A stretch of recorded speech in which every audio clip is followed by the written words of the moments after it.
Hello students, welcome to UPSC PYQ series and this question appeared in 2023 prelims and it is a polity question.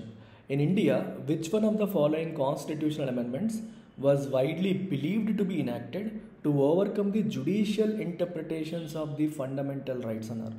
So fundamental రైట్స్ని judiciary interpret చేసే విధానం వల్ల వస్తున్న ఇబ్బందులు overcome చేయడం కోసం తీసుకొచ్చిన కాన్స్టిట్యూషనల్ అమెండ్మెంట్ ఏది అనేది ఇక్కడ ఇచ్చిన ప్రశ్న. సో ఇక్కడ ఏం జరిగిందంటే మనకి కాన్స్టిట్యూషన్ అమల్లోకి వచ్చిన తర్వాత ఇన్ఫ్యాక్ట్ ఇనీషియల్ ఫస్ట్ 15 monthsలో సో జుడిషియరీ ఫండమెంటల్ రైట్స్ని ఇంటర్ప్రెట్ చేస్తున్న విధానం వల్ల చాలా సమస్యలు వచ్చాయి. For example article 19 Clause 1 sub clause A ఏం చెప్తుంది మనకి? Freedom of speech and expression. So judicial interpretation ఎంత వైడ్గా ఉండేదంటే ఒక వ్యక్తి ఎవరన్నా మర్డర్ చేయమని చెప్పినా లేదా హింసకి ప్రేరేపించినా సరే స్టేట్ అతన్ని ఏమీ చేయడానికి లేదు, అంత స్ట్రాంగ్ రైట్స్ వ్యక్తికి ఉన్నట్టుగా సుప్రీంకోర్టు ఇంటర్ప్రిట్ చేసేది.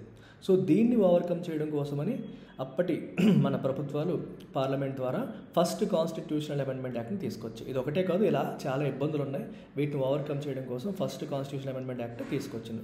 ఫర్ ఎగ్జాంపుల్ ఇందాక చెప్పిన ఆర్టికల్ 19 Clause 1 సబ్ క్లాజ్ ఏని రెస్ట్రిక్ట్ చేయడం కోసం ఆర్టికల్ 19 Clause 2 తీసుకొచ్చారు. అంటే ఆర్టికల్ 19 Clause 1 సబ్ క్లాజ్ ఏ ఏదైతే ఉందో అది అబ్సల్యూట్ రైట్ ఏమే కాదు, దానిపైన రీజనబుల్ రెస్ట్రిక్షన్స్ ఉంటాయి. ఫర్ ఎగ్జాంపుల్ పబ్లిక్ ఆర్డర్ని డిస్టర్బ్ చేసిన, సావరెయింటీ ఆఫ్ స్టేట్ కావచ్చు, friendly relations with other countries కావచ్చు, సెక్యూరిటీ ఆఫ్ స్టేట్ కావచ్చు, మీ freedom of speech and expression use చేసుకొని వీటన్నిటిని దెబ్బతీస్తారంటే కుదరదు.